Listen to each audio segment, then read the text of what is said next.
को मारवाड़ की मीरा भी कहा जाता है। जब जब भगवान कृष्ण का उल्लेख आता है, कर्मा का नाम आ ही जाता है। वे भगवान कृष्ण की अनन्य भक्त थी और भगवान श्री कृष्ण उनके हाथों से प्रतिदिन भोग ग्रहण करते थे। भोग की थाली खाली कर देते थे। राजस्थान के नागौर जिले की मकराना तहसील में एक गांव कालवा है। इस गांव में जीवन राम डूडी के घर 1615 ईस्वी में एक पुत्री का जन्म हुआ। भगवान की बहुत मन्नतें मांगने पर उसका जन्म हुआ था। नाम रखा गया कर्माबाई। जीवन राम स्वयं धार्मिक पुरुष एवं कृष्ण के अनन्य भक्त थे। उन्होंने भगवान के नाम मदन मोहन से अपने घर में कृष्ण भगवान का मंदिर बना रखा था। वे प्रतिदिन भगवान कृष्ण की पूजा करते थे और भोग लगाते थे। भगवान को भोग लगाने के बाद ही भोजन ग्रहण करते थे। यह उनके घर का नित्य नियम था। इसी समय समय बीता। कर्माबाई प्रतिदिन अपने पिता को श्री कृष्ण भगवान की पूजा करते हुए देखती थी, उनको भोग लगाते हुए देखती थी। यही बातें देखती देखती कर्माबाई का बचपन बीता। अतः बचपन से ही उस नन्ही कर्माबाई में भगवान के भक्ति भाव के संस्कार जाग उठे। वह अब 13 वर्ष की हो गई। एक बार जीवन राम को कार्तिक पूर्णिमा से स्नान के लिए पुष्कर जाना था। उनकी पत्नी भी उनके साथ जा रही थी। वे कर्मा को भी साथ ले जाना चाहते थे, लेकिन एक समस्या आ गई। उनकी अनुपस्थिति में भगवान को भोग कौन लगाएगा, इसलिए उन्होंने कर्मा को यह जिम्मेदारी सौंपी और बोले, हे पुत्री, हम दोनों पुष्कर स्नान के लिए जा रहे हैं। तुम सुबह उठकर भगवान को भोग लगाना, उसके बाद ही भोजन ग्रहण करना। कर्मा ने यह जिम्मेदारी स्वीकार कर ली। माता पिता के तीर्थ यात्रा के जाने पर कर्मा ने सुबह उठकर बाजरे का खिचड़ा बनाया। पूजा के लिए अपने घर में भगवान कृष्ण के मंदिर के पास गई। भोग की थाली लगाकर भगवान के सामने रख दी। हाथ जोड़कर बोली, हे प्रभु, भोग स्वीकार करें, आप भोग ग्रहण करें, तब तक मैं घर का काम कर लेती हूँ। इसके बाद वह काम में जुट जाती हैं। बीच बीच में वह थाली देखने आती हैं, लेकिन भगवान ने खिचड़ा नहीं खाया। बहुत देर के बाद भी जब भगवान ने भोग ग्रहण नहीं किया तो उसे चिंता हुई। क्या बात है, भगवान को खिचड़ा पसंद नहीं आया, स्वाद नहीं है, इसलिए ग्रहण नहीं किया। उसमें घी और गुड़ की कमी रह गई है, और क्या बात हो सकती है। उसने घी गुड़ मिलाया और वही बैठ गई। लेकिन भगवान कृष्ण ने फिर भी भोग ग्रहण नहीं किया। तब वह मायूस होकर बोली, हे प्रभु, भोग ग्रहण कर लीजिए। माँ बापू पुष्कर गए हैं, आपको भोग लगाना लगाना अभी वे कुछ दिन नहीं आएंगे। आपको भोग लगाने की जिम्मेदारी मुझे दी है, इसलिए आपको भोग लगाने के बाद मैं खाना खाऊंगी। परंतु भगवान ने भोग ग्रहण नहीं किया। फिर कर्माबाई शिकायत करती हुई बोली, माता पिताजी जब भोग लगाते थे आप भोग ग्रहण कर लेते थे, फिर आज मैं भूखी हूँ और इतनी देर हो गई, आप भी भूखे हैं, मुझे भी भूखा रखा है। यह सब बात सुनकर भगवान के पास भोग ग्रहण करने की प्रतीक्षा करने लगी।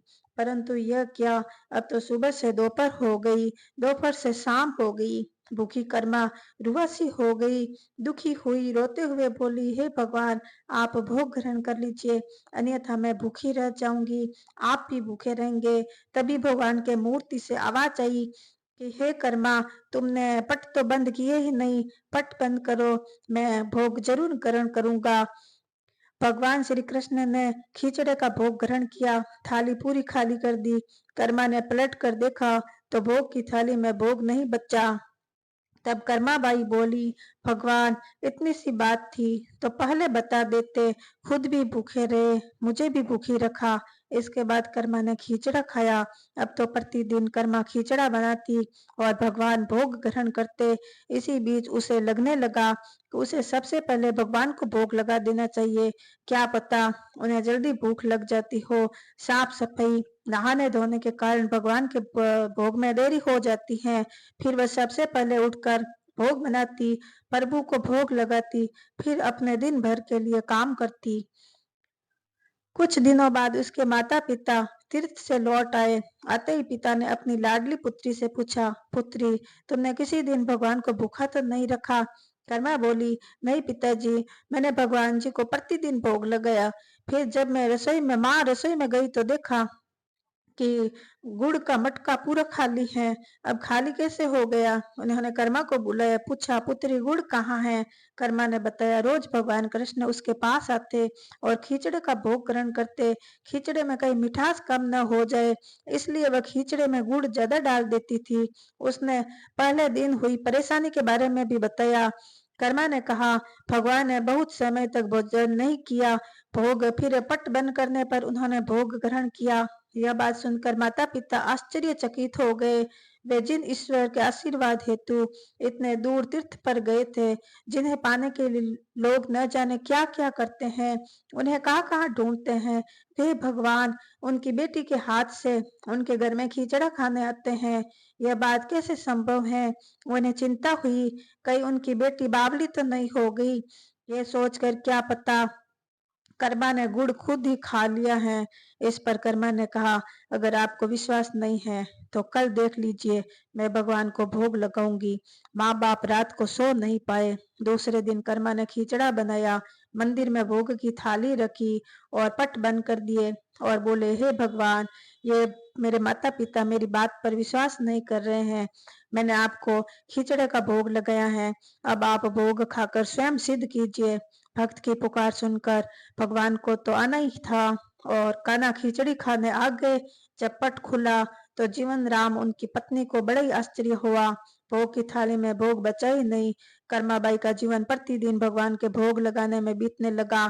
जब उनके माता पिता नहीं थे, माता पिता भी नहीं रहे, तब एक दिन अपनी कान्हा की मूर्ति को साथ लेकर कर्माबाई तीर्थों के लिए निकल पड़ी। परंतु भगवान की कृपा से उन्हें हर जगह पर खिचड़े बनाने के साधन मिल ही जाते। वे प्रतिदिन कान्हा को खिचड़ा बनाती और खिलाती।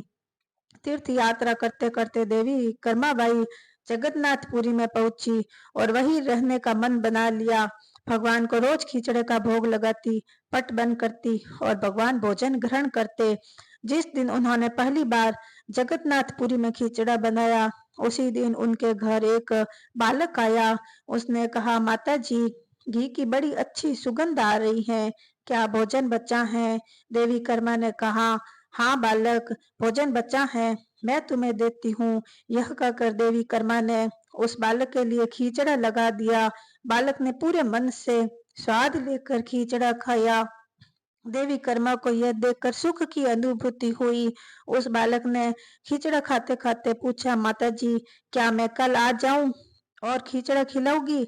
यह सुनकर देवी कर्माबाई मुस्कुराते हुई बोली, हाँ पुत्र, तुम यहाँ प्रतिदिन आओ, मैं तुम्हें प्रतिदिन खिचड़ा खिलाऊंगी। तुम निसंकोच यहाँ आ सकते हो। एक दिन जब वह बालक खाना खाकर जा ही रहा था, तभी उसने देखा एक साधु बाबा वहां आकर देवी कर्मा से कह रहे हैं, देवी आप बहुत धार्मिक महिला हैं, भगवान को प्रतिदिन भोग लगाकर खुद भोग खाती हैं, परंतु इन सबके भी कुछ नियम होते हैं। आपको बिना नहाए ऐसा नहीं करना चाहिए। आप तो भगवान की परम भक्त हैं। सो हे देवी, प्रतिदिन घर की साफ सफाई करने के बाद ही भोग लगाएं और भगवान को भोग चढ़ाएं। यह सुनकर देवी कर्मा ने उनको हाथ जोड़कर प्रणाम कहा कि हे साधु बाबा, आप जैसा कह रहे हैं मैं वैसा ही करूंगी।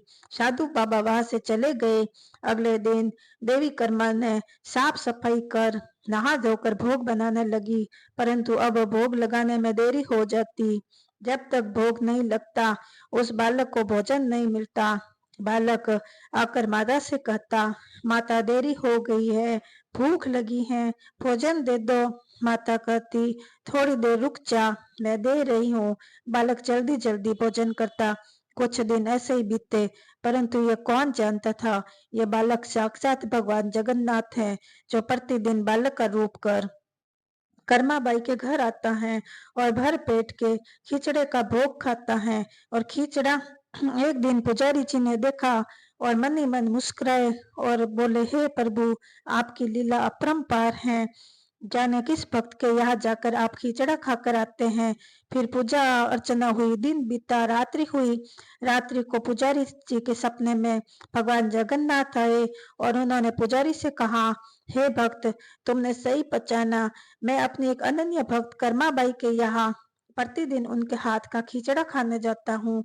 वह मुझे प्रतिदिन खिचड़ा खिलाती है और अपने पुत्र सा प्रेम करती है। उनकी भक्ति से मैं अति प्रसन्न हूँ। परंतु इसी मंदिर के एक साधु बाबा ने उन्हें कुछ आम जीवन की ज्ञानवर्धक बातें बताई, उन्हें तरीका समझाया, इसलिए उन्हें खिचड़ा बनाने में देर हो जाती है और जल्दी-जल्दी में मेरे मुंह पर खिचड़ा लगा रह जाता है। ये प्रभु की लीला अपरंपार है। जहाँ भक्ति होती है वहाँ ज्ञान का कोई काम नहीं होता है। भक्ति में भक्त अपने प्रभु के प्रेम में डूबे रहते हैं और किसी चीज की जरूरत नहीं होती है। साधु गलत नहीं थे, साधु अपने ज्ञान के हिसाब से कार्य कर रहे थे, परंतु उन्हें यह नहीं पता था कि यह कर्माबाई प्रभु को नहाए खाना देती है बिना नहाए। उसका भाव सिर्फ इतना है कि मेरे प्रभु को जल्दी भोग मिल जाए, वह भूखे ना रहे। यह प्रेम का भाव है, हर नियम से ऊपर था। इन बातों को सुनकर पुजारी जी ने साधु बाबा को बुलवाकर यह बात कही। साधु बाबा को अपनी गलती का एहसास हुआ, वह भगवान और भक्त के बीच में आ रहे हैं। उन्होंने बिना समय गंवाए माता करमतबाई के पास जाकर कहा, हे देवी, आप जैसे प्रभु को पहले भोग लगाती थी वैसे ही भोग लगाइए। मैं आपकी भक्ति भावना नहीं समझ पाया, इसलिए मुझे क्षमा करे। देवी कर्मा ने कहा, ठीक है, मैं कल से फिर वैसा ही भोजन करवाऊंगी जैसा पहले करवाती थी। माता कर्माबाई खिचड़े का भोजन बनाती और भगवान कृष्ण को रोजाना भोग खिचड़ा खिलाती। ऐसे ही कई वर्ष बीत गए। एक दिन पुजारी जी ने देखा भगवान की आंखों से आंसू बह रहे हैं, वे भोग नहीं ग्रहण कर रहे हैं। तब उन्होंने मन ही मन फिर से पूछा, हे प्रभु, ऐसा कौन सा अपराध हुआ है हमसे कि आप भोग ग्रहण नहीं कर रहे हैं? आपकी आंखों से आंसू बह रहे हैं। प्रभु, यदि हमसे कोई अपराध हुआ है तो हमें क्षमा करे, पर भोग ग्रहण करे। आपके भक्त जन प्रसाद के लिए प्रतीक्षा कर रहे हैं। फिर क्या था, भक्त वत्सल्य प्रभु ने प्रसाद तो ग्रहण कर लिया, परंतु उनके आंखों में आंसू नहीं रुके। यह बात महाराज तक पहुंची। महाराज अति शीघ्र पहुंचे, मंदिर में पहुंचे, पुजारी से विचार विमर्श करने लगे। फिर दोनों ने हाथ जोड़कर भगवान से विनती की कि हे प्रभु, कृपया करके हमें बताइए, इस बात का क्या संदेह है? रात्रि का पहर जब बीत गया तब भगवान राजा के सपने में आए। उन्होंने कहा, मेरी एक अनन्य भक्त कर्माबाई जो प्रतिदिन मुझे खिचड़े का भोग लगाती थी, वह अब मुझ में समा गई है। अब मैं वह आज उन्होंने अपने अंतिम सांस लिए हैं, मुझ में संदेह के लिए लीन हो गई है। अब मुझे बालक की तरह प्रेम कौन करेगा? कौन मुझे खिचड़ा खिलाएगा? यह सुनकर महाराज ने सपने में भगवान से कहा, प्रभु, आज से प्रतिदिन आपके भोग में कर्माबाई का खिचड़ा भी चढ़ेगा। यही बात हुई। उस दिन के बाद राजा के कहने के अनुसार सब प्रजा भगवान को खिचड़े का भोग लगाने लगी। भगवान भक्ति के भूखे होते हैं, प्रेम के भूखे होते हैं। जय कर्माबाई, जय श्री कृष्ण।